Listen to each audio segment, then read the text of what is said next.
Hi friends, welcome back to my YouTube channel. आज का एक रेसिपि নিয়ে এলাম। আজকে বানাবো ফুলকপি আলু কষা।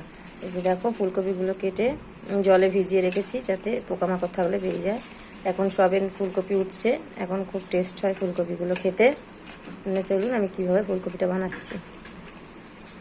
পেঁয়াজ, টমেটো, আদা, রসুন পেস্ট করে নেবো। এটা চালমগজ দিয়ে দেবো, দিয়ে পেস্টটা বানিয়ে নেবো। কড়াই তেল বসিয়ে দিয়েছি, ফুলকপিটাকে আমি ভেজে নেব। সাদা জিরে ফোড়ন দিয়ে দিলাম।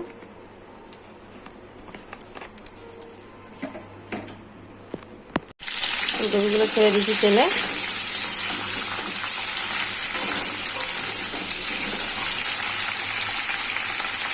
নুন হলুদ দিয়ে দেবো, নুন হলুদ দিয়ে ভেজে নেবো।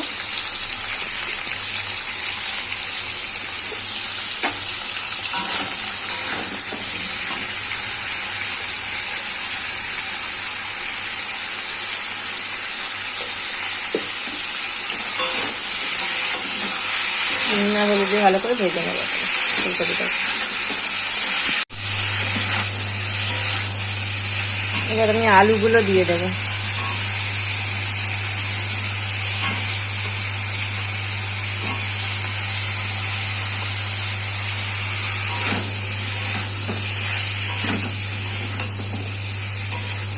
একটু নুন দিয়ে দেবো, কারণ হচ্ছে আলুতে তবে নুন ঢুকবে।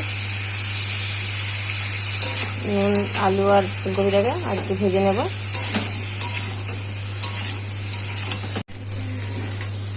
ফুলকপি আলুটা ভাজা হয়ে গেছে। এবার আমি আদা রসুনের যে পেস্ট রেখেছিলাম সেইটা দিয়ে দেবো।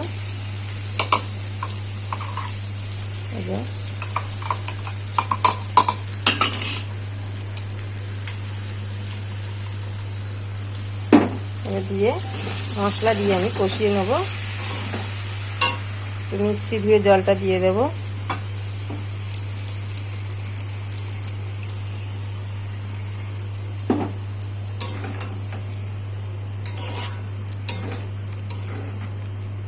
লঙ্কার গুঁড়ো, হলুদ গুঁড়ো আর একটু সামান্য চিনি দিয়ে দিয়েছি। দিয়ে আমি মশলাটাকে কষিয়ে নেবো। আর জিরে, গোটা ধনে দিয়ে আমি আদা রসুনের সাথে পেস্ট করে নিয়েছি।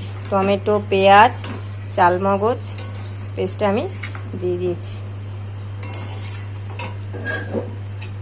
ভালো করে কষিয়ে নেব।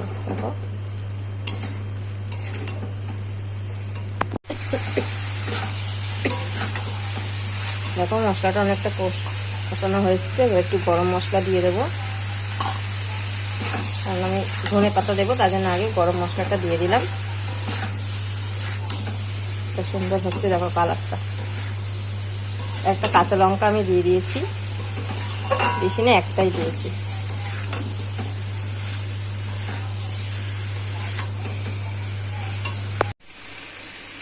একটু গরম জল বসিয়েছি, দেখো তরকারিতে দেবো। দেখো মশলাটা কষানো পুরো হয়ে গেছে, মশলার যে কাঁচা গন্ধটা চলে গেছে। এবার আমি গরম জলটা বসছিলাম, সেই গরম জলটা দিয়ে দেবো। এতে তাড়াতাড়ি সেদ্ধও হয়ে যাবে আর টেস্টও হবে তরকারিটা।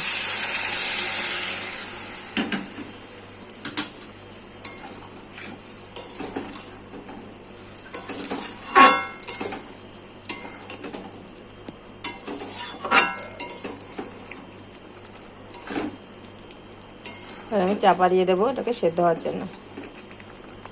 দেখো ফুলকপিটা হয়ে গেছে, হালকা জল আছে, এমনি হয়ে যাবে। এবার আমি দিয়ে দিলাম ধনে পাতা দিয়ে আমি এবার নামিয়ে নেব। ভালো লাগলে চ্যানেলটাকে আমার লাইক, কমেন্ট, শেয়ার করবেন, সাবস্ক্রাইব করে দেবেন।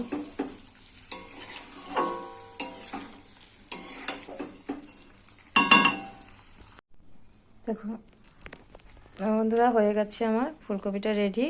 আমি একটু উপর দিয়ে গরম মশলা ছড়িয়ে দিলাম।